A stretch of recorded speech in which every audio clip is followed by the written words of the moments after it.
Right, sir.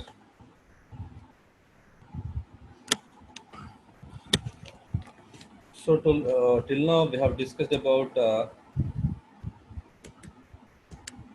core components of Docker, right? So everything about Docker. So how it works, what are the different objects that are there in the Docker? Okay, what are the different drivers that are there in Docker? The Docker supports everything. Okay, till now we have discussed about Docker. So now let's discuss about Kubernetes. So from today onwards, we will be discussing about this Kubernetes. Okay.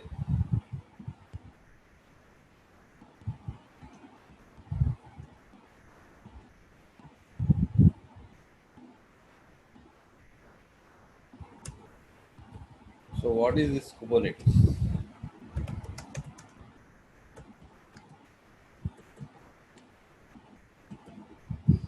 Okay. And why do we need to use Kubernetes? And what are the different core components of Kubernetes? Okay. And what are the other technologies which are competing with this Kubernetes? Okay. Let's try to understand all these things for today. Okay. If possible, we'll try to understand about the Kubernetes architecture as well. Okay. So what is Kubernetes? So Kubernetes is an open source container orchestration orchestration platform, or you can say container orchestration engine. Anything you can say. Okay, container orchestration platform or container orchestration engine. Okay, um, you can say container orchestration platform or container orchestration engine. Okay, so what is container orchestration engine?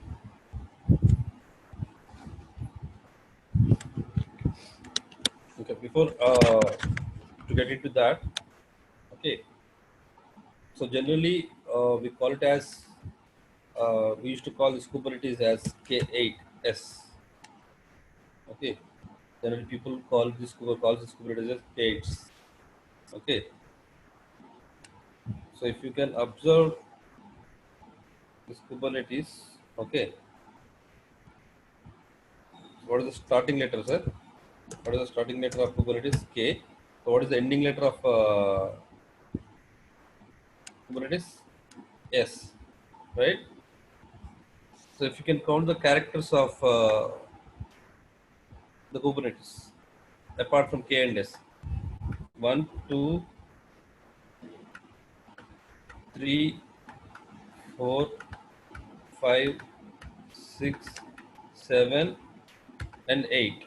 Okay. Apart from K and S, there are 8 characters in Kubernetes. Okay. So they have replaced those 8 characters with the number 8. That's why people call it as K8s. Okay. The shortcut name of Kubernetes, generally they used to indicate with K8s. What does it means? 8 characters in between K and S. Okay.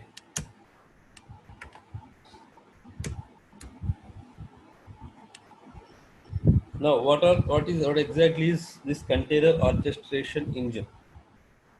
What exactly is this container orchestration engine? Why do we need that? Let's try to understand that. Let's try to understand that.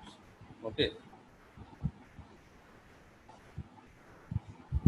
So, within a single sentence, if you want to talk about this container orchestration engine, is what exactly it does is, okay, container orchestration engine, container orchestration engine will provide high availability solutions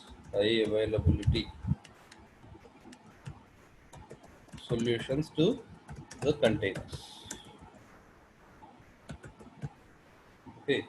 So in a single word, if anybody asks what exactly this container orchestration will do, You can say that container orchestration engine will provide high availability solutions to the containers. Okay. So why do we require a container orchestration engine? Okay. So what exactly it does? Let's try to understand that one. Okay.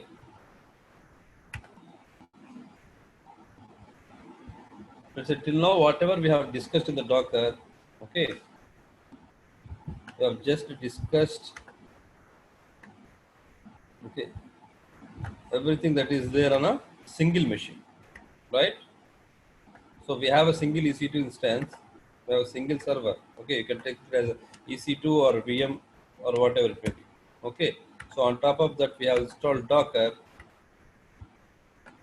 On top of that, install Docker.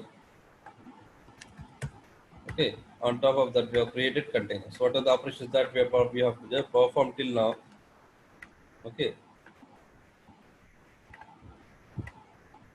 all those are standalone operations, right?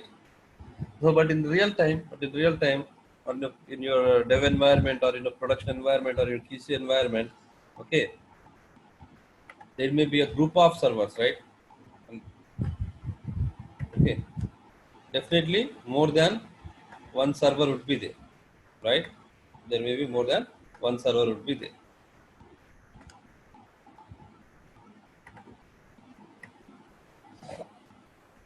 Okay, so in general, okay, your application stack contains different services, right? Different microservices. Or if, even though if you follow monolithic architecture, okay, like your front end would be there, okay, and then middleware would be there, and then backend database would be there, right? Different components would be there, right? If you take any application stack, your application, if you even though if you follow the monolithic architecture, minimum, it follows three-tier architecture, right? The front end, the middleware, and the back end. Okay, it is containing three different components. Okay, it contains three different components. Okay, if you follow any microservices kind of architecture, so many microservices would be there. So many microservices would be there. Okay, let's assume that okay, you are running with some group of servers. Okay, all these servers is having Docker as its container runtime. All these servers are having Docker as its runtime.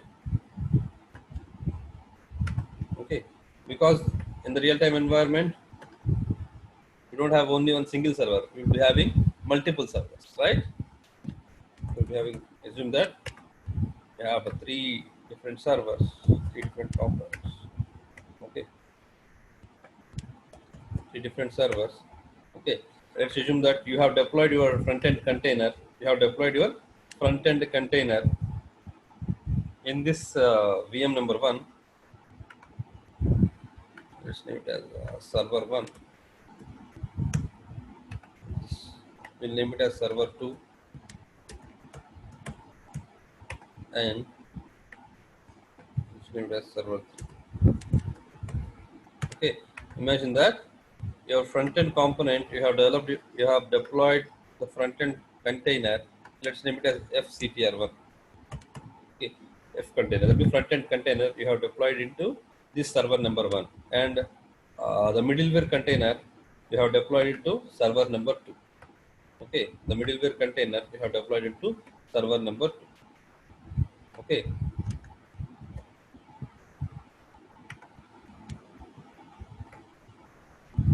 middleware container you have deployed into container number two.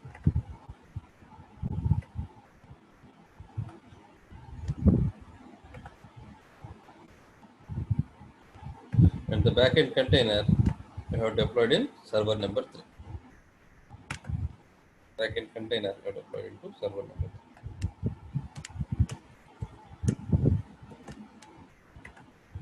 Okay, now just assume that okay, due to some XYZ reason, this backend container is down. Due to some XYZ reason, this backend container is down. Okay, then who will notify that thing to you? Then who will notify this thing to you?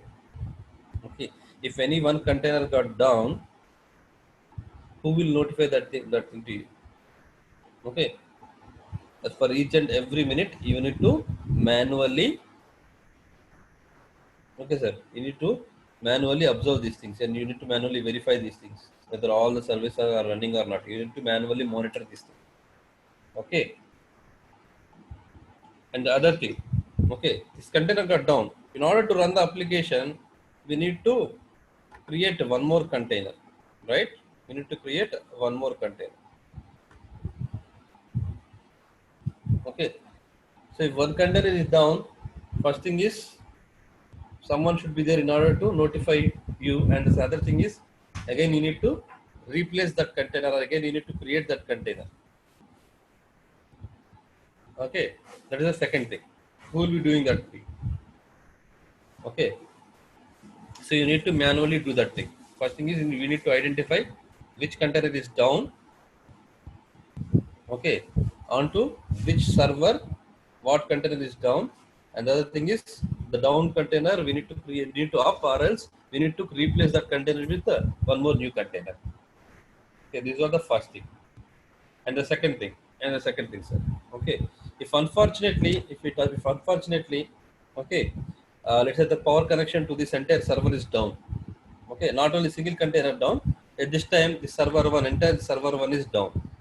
Entire the server one is down. That means your front end container is not working over here, because the entire server one, the node of the server one is down. Then what you need to do? Okay, if you have one more server, we need to provision one more server, and then on top of that, okay, with the help of some configuration management tools, you need to install all the required configurations, required packages. On top of that one, again you need to replace this front end container over here. Okay, see, if one more new server is not there here, one more new server is not there in your infrastructure. Okay, you need to replace this front end container either in this server 2 or in this server 3. Okay, you need to take the decision. You need to take the decision that where you need to deploy this container, front end container, whether in server number 2 or server number 3. Okay,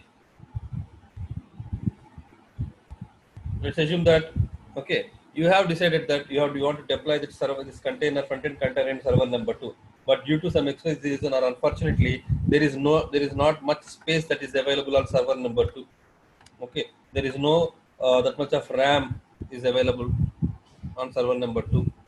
Not much physical resources that are available on server number 2. Okay, so if, unfortunately, if you deploy that container on server number 2, okay, so you started receiving the performance issues. You started receiving the performance issues after doing so much of troubleshooting. Your okay, so you got to know that on server number 2, there is lack of resources. So that's why again what you need to do. So I decided to deploy this container number, this front end container from server number 2 to server number 3. Okay, you need to do this thing manually, right? So till now, whatever that you are doing, right? So apart from you, if someone can take decisions, or someone can do all these things to you, okay, will it be good or not?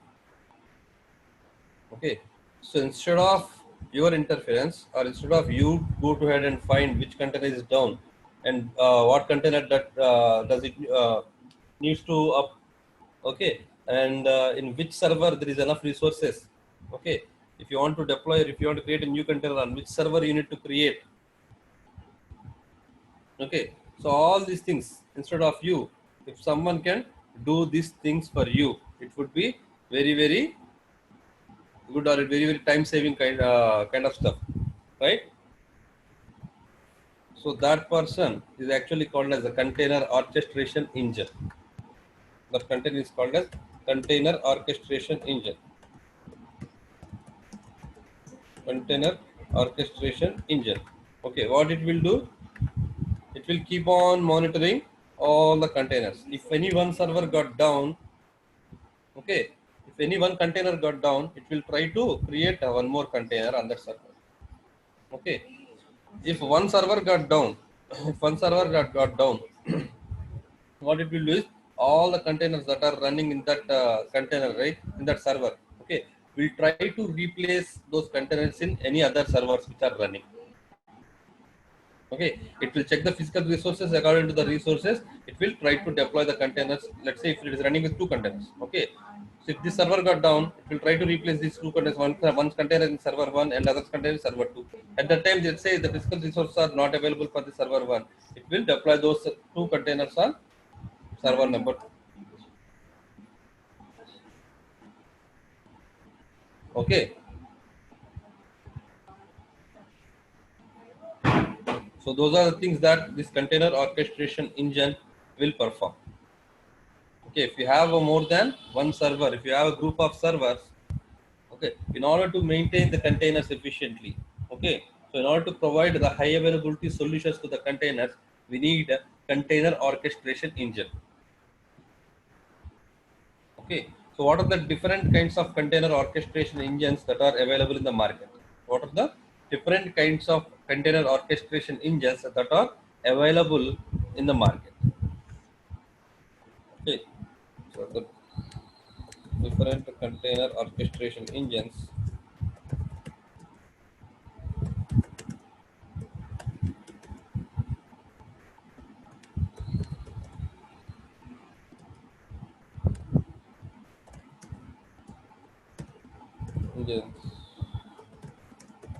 that are available in the market.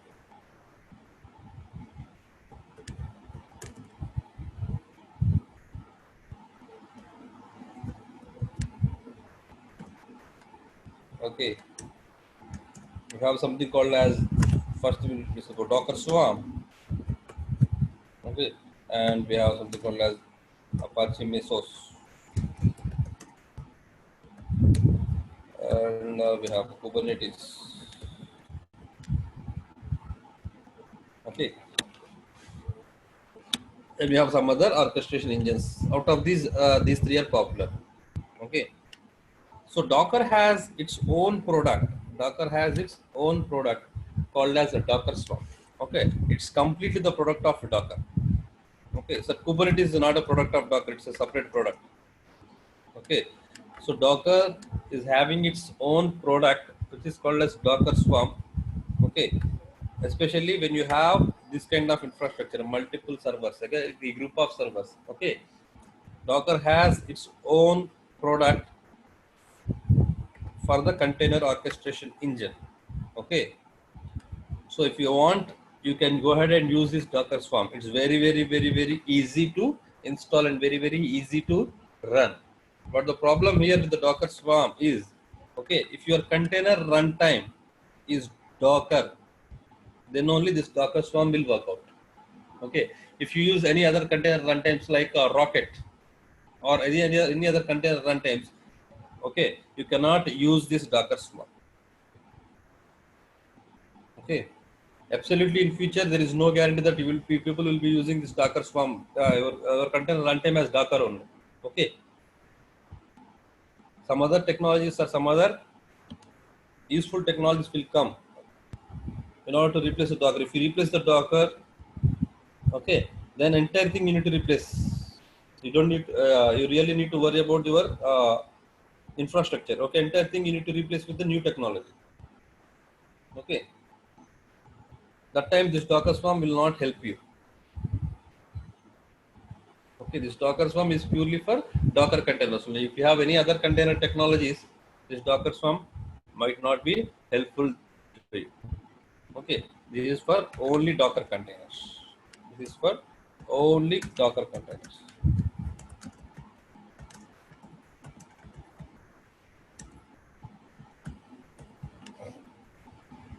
Okay, in market there are so many new technologies coming day by day, day to day, right? So if you take this Docker Swarm, you can work with only Docker containers. You are strictly bounded to Docker containers. Okay. And in the market, the first product actually, say for the container orchestration or you want to work with any cluster services, okay, any group of services, okay, this Apache Mesos is actually not meant for container orchestration. Okay, this Apache Mesos is the first product which is developed from Apache, that too for the cluster of servers. Okay, in order to maintain the cluster of servers, this Apache Mesos got introduced. Okay, in order to maintain a cluster of servers, not exactly a cluster of containers. Reading point. Okay, this Apache Mesos is actually introduced to maintain a cluster of servers. Cluster of servers. Okay, this Apache Mesos is actually not meant to maintain a cluster of containers, but actually this Apache Mesos got introduced in order to maintain the cluster of servers. Like this, if you want to maintain the clusters like server 1, server 2, server 3, like this, if you have n number of servers or n number of nodes in your cluster, if you want to efficiently maintain those servers, actually this Apache Mesos got introduced. Okay, but if you have any other containers with those in that servers, if you want to maintain those containers, okay, if you want to so if you are fixed to use Apache Mesos as your servers orchestration, okay, let's say you want to use that Apache product in order to maintain your internal containers as well, then actually this Apache along with Apache Mesos, okay, you should use one more component called Marathon, Apache Marathon. Okay, this Marathon is especially designed to maintain a cluster of containers. Okay, so if you want to use this Apache product, you should install these two things: Apache Mesos with Apache Marathon. Actually, this Marathon is called as Apache Mesos Marathon.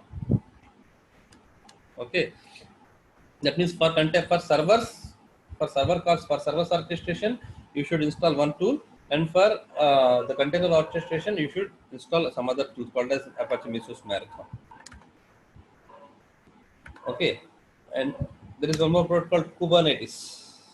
Okay, so whatever the container runtime you have,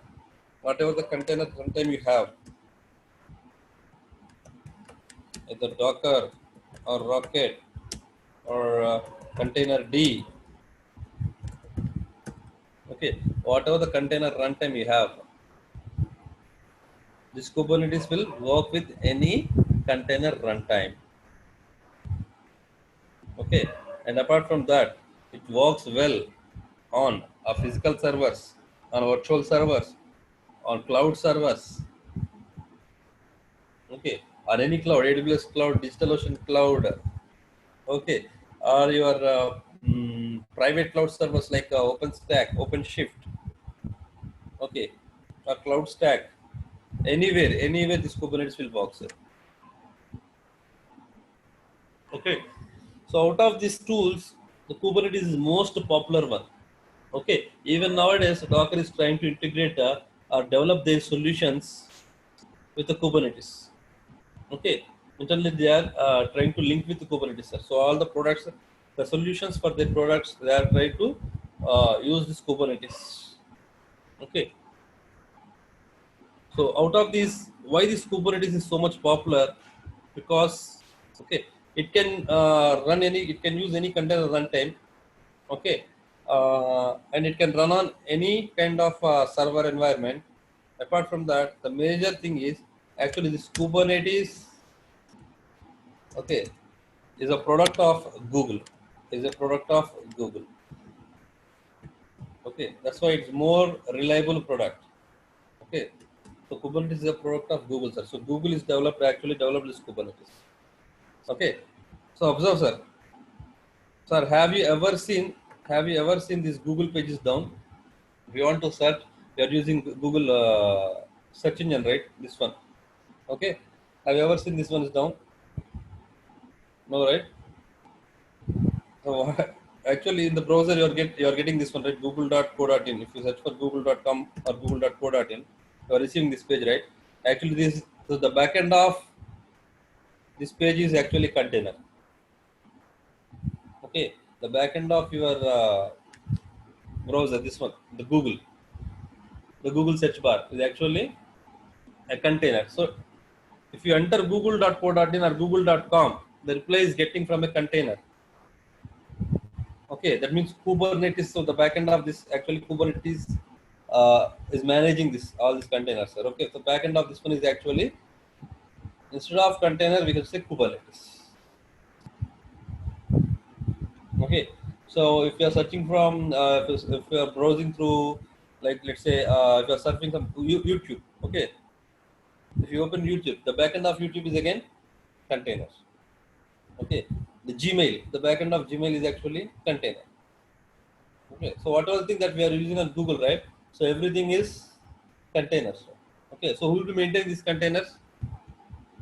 So what is the container orchestration tool that they are using? They are using Kubernetes. Okay, they are using Kubernetes. So initial days, almost they have. So initial days actually this Kubernetes name is actually called as Borg. It is a product of Google, right?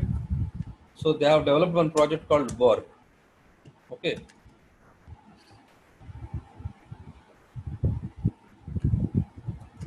it is the product of Google. Product of Google. Okay. Later this Google guys what they have done is okay. They have donated this Borg project. They have donated this Borg project to open source community. To an open source community. An open source community called as a CNCF.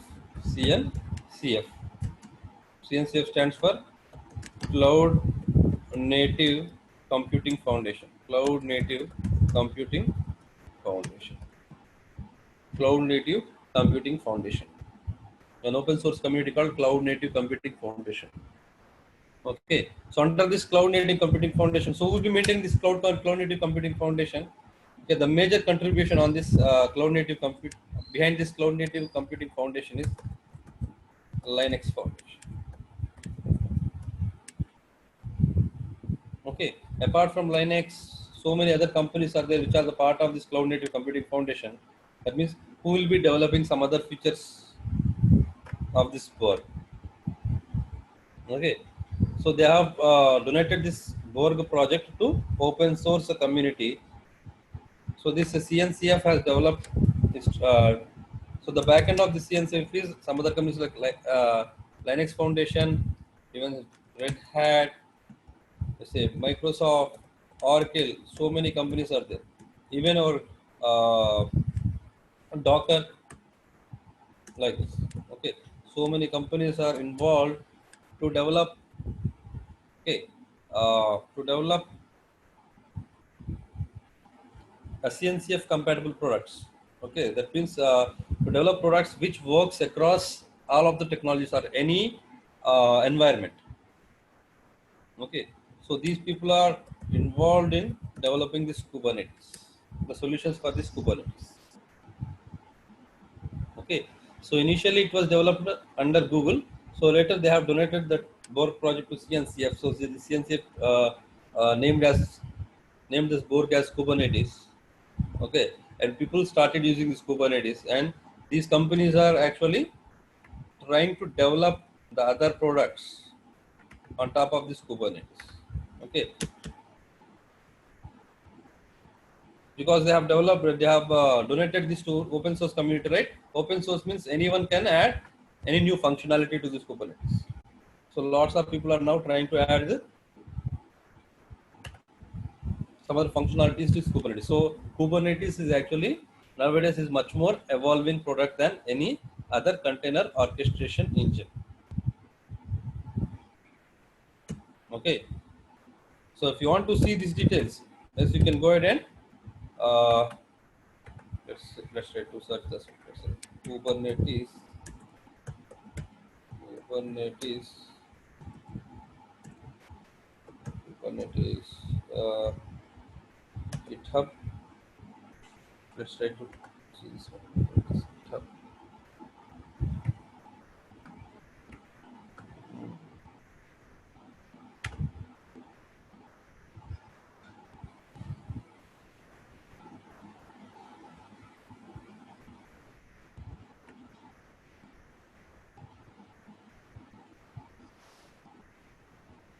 Observe, sir. Okay. So entire source code actually is available. Entire source code is actually available under GitHub because, as I said, it's a open source, right? Okay. So what are the observe, sir? Okay. So the saying that Kubernetes, saying the Kubernetes is an open source container, uh, an open system for managing containerized applications across multiple hosts. It provides basic mechanisms of deployment, maintenance, and scaling of applications. Okay.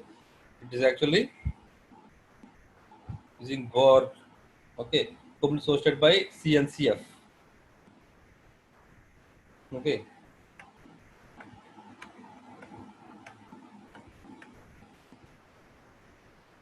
Observe, sir. Initially, 92,925 commits and 42 branches. Okay, so much of development is still going on top of this Kubernetes because it's an open source one, right? Open source. Okay, anyone can add any new functionality to this Kubernetes.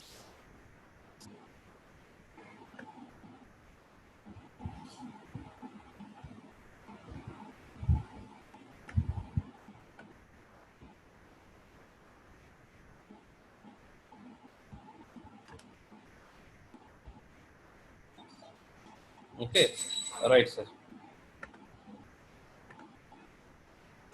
Next thing.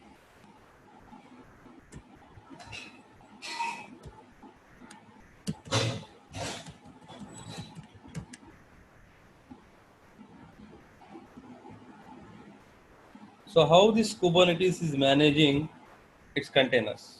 Okay, how this Kubernetes is managing its containers? Okay, so if you can observe the Kubernetes architecture, you can observe the Kubernetes architecture.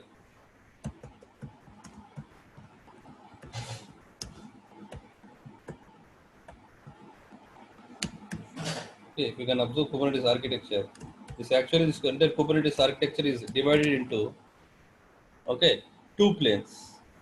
Entire Kubernetes architecture is divided into two planes.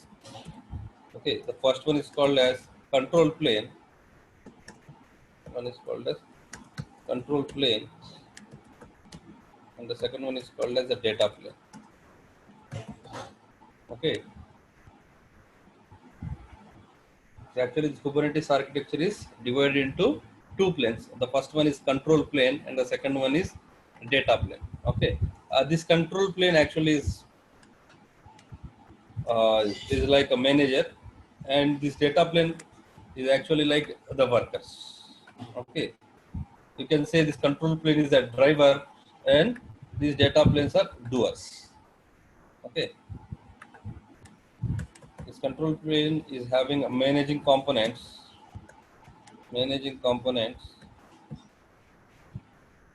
Okay,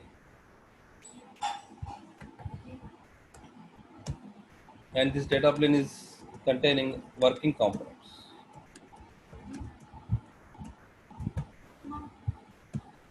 Okay, this control plane is having managing components, and this data plane is having working components.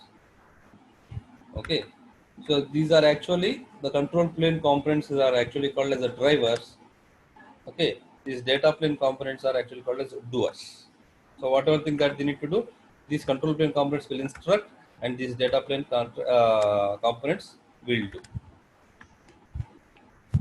Okay, so sir, if you want to create a Docker container, if you want to create a Docker container, so who is creating Docker containers? Who is creating Docker containers? So who is providing the who is instructing Docker commands? Human, right?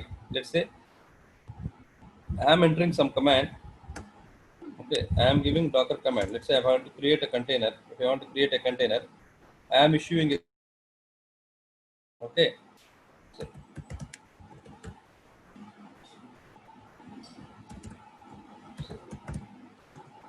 human is giving some commands. What kind of commands? Let's say Docker container run command in order to create a container. Okay, this Docker internally it calls APIs, right? It will interact with the APIs. This API will interact with Docker daemon. Later it will interact with the container D in order to create a container. This container D will interact with container D shim. This container D shim will create containers.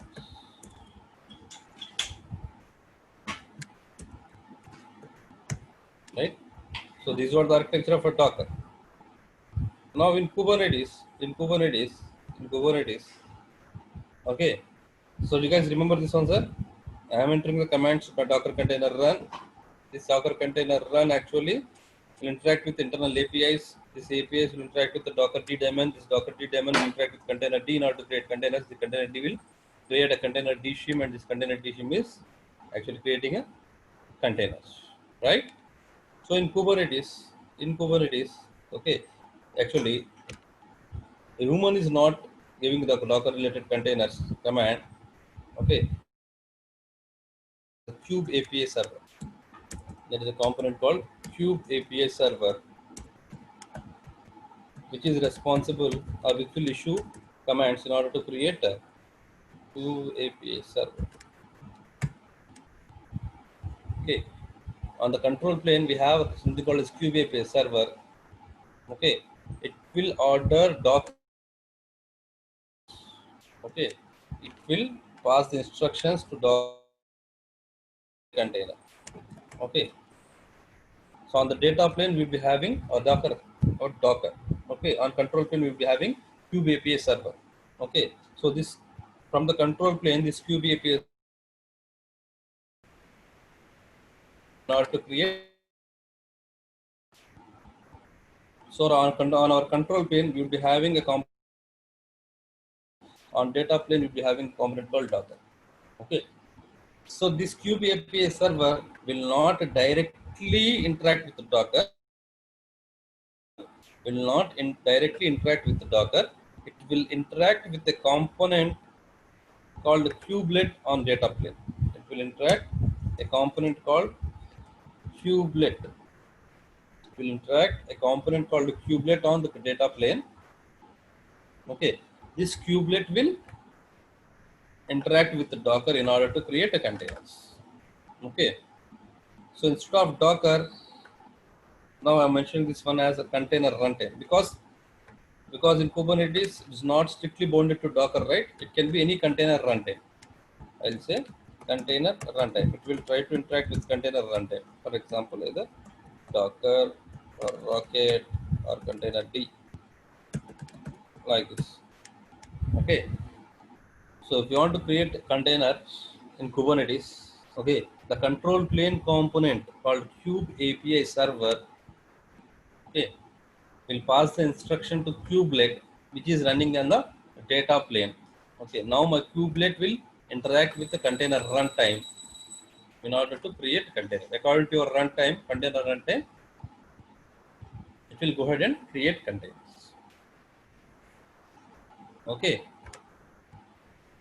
So if you can divide the entire thing, entire Kubernetes cluster as two things.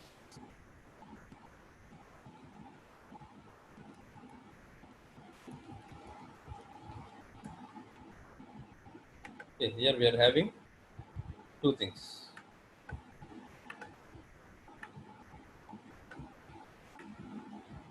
Okay. One is called control plane.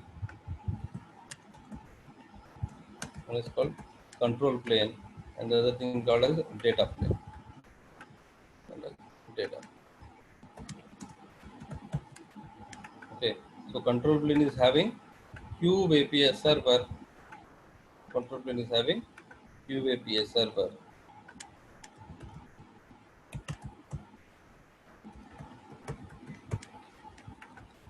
Data plane is having two components, kubelet and container runtime. Container runtime. Container runtime. So now my control plane component Kube API server will interact with the kubelet in order to create a container. Now my kubelet will interact with this container runtime. Now this container runtime will go ahead and create a container. Create containers. Create containers. Okay.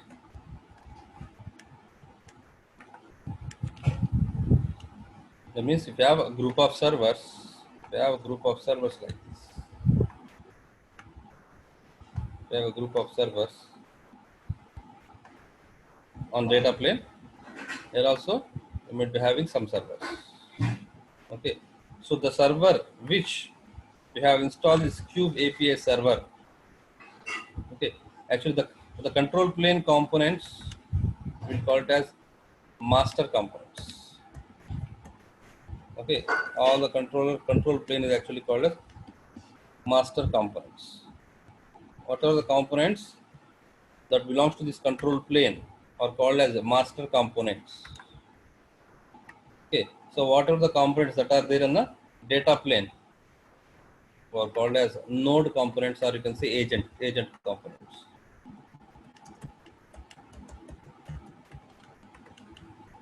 Okay. So if you install QVP, the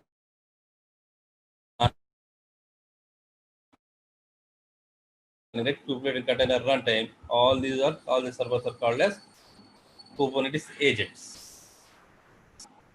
Okay.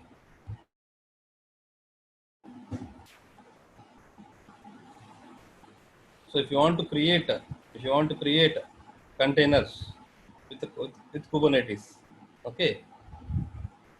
So have components and agent components. Okay. So what are the master components that we are having? On top of that, we need to install this Kube API server, which is responsible to create, to instruct, the data plane components, that means the agent components, in order to create containers. Okay. So on this API server component,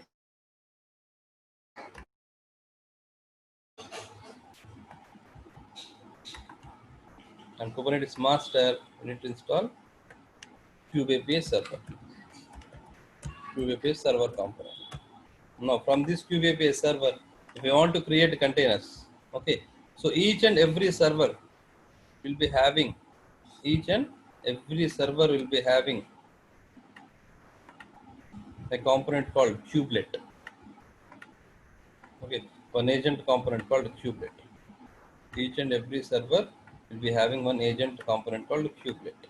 Okay, let me denote it with K. It's called kubelet.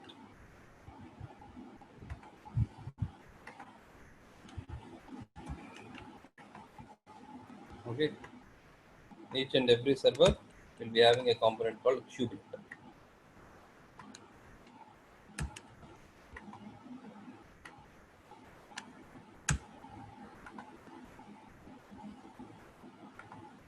Okay, this Kube API server will try to interact with any of the server's kubelet component in order to create containers. Okay, now this kubelet internally linked to the container runtime engine.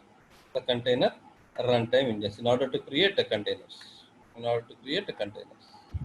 Okay, it will interact with container runtime engines. CRD. Let's name it as container runtime engines CRD. In order to create containers. Okay. When it receives request to create container, this kubelet will try to interact with this container runtime engine in order to create containers. So it will go ahead and create containers on top of this server. Okay. So it's MyCube API server. Okay, it will decide on which server it wants to create container. Okay. Cube API server will decide on which server it needs to create the new container. So I want to create a new container. My Cube API server will decide on which server it needs to create containers. Okay. This Cube's API server will be having the information of all these nodes. Okay. So it is intelligent enough on which container, on which server that it can be able to go ahead and create a container. Okay. So apart from this, so we'll be discussing about this Kubernetes architecture in the coming classes as well. Okay. For now, just let's list out all the the other components of this master and agent as well. Okay, so we'll be discussing about this architecture in the coming classes as well. But for now, just list out the other components which are there in a control plane and which are there in the data plane. Okay, so on the control plane, apart from this Cube API server, we'll be having something called as a Cube scheduler. We're having Cube scheduler, and we'll be having a Cube controller manager. Cube controller manager. Apart from that, we'll be having something called as HCD, a key value pair database. So on data plane, we're having a kubelet, we'll be having container runtime, and we'll be having something called as a kube proxy. We're having something called as a kube proxy, and we'll be having called as core DNS. Core DNS. Okay. So these are the important points to remember, sir. What are the control plane components that we have in Kubernetes? Kube API server, Kube scheduler, Kube controller manager, and HCD. And what are the other components that we are there in the data plane? Kubelet, container runtime, Kube proxy, and core DNS. All these are the components which are there in the data plane. And these are the components which are there in the control plane. Okay, that means on Kubernetes master, you need to install all these components: Kube API server, Kube server, and Kube controller manager, and HCD. On Kubernetes agents, you should install all these things. Okay, that means if you have worker components on your servers, that means your server is called as Kubernetes agent. If you have master components on your server, you'll be having you'll call that server as a Kubernetes master server. Okay. So not only single server will be there, you can have a multiple master servers according to your infrastructure, or according to your organization, or according to your project. It all depends on your project. Okay, you might be having a couple of master servers as well. If you are running a huge cluster, if you want to maintain a huge cluster, okay, huge control plane components, huge data plane components. Okay, you can have more than one master as well.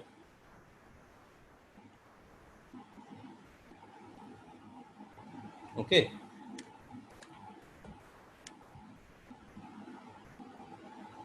So what are the other components that we have on Cube, the control plane, the Kubernetes master? We're having something called as the other components.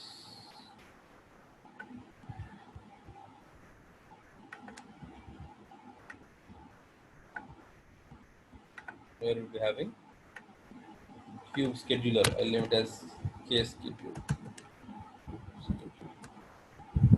We'll be having one more component called Cube controller manager. I'll name it as KCM.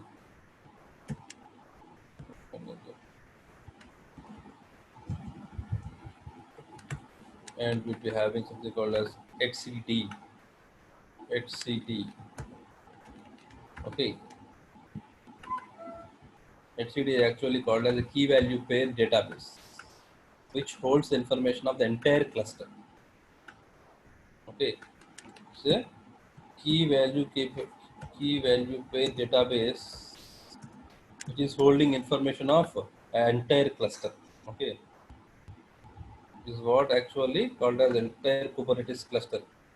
Okay, entire Kubernetes cluster is having two components: master components and agent components. Right? Your cluster, any cluster will be having two components, right? Master and agent. Okay, like that, our entire Kubernetes cluster will be having two components. Majorly, you can divide the entire components two components. What are those two components?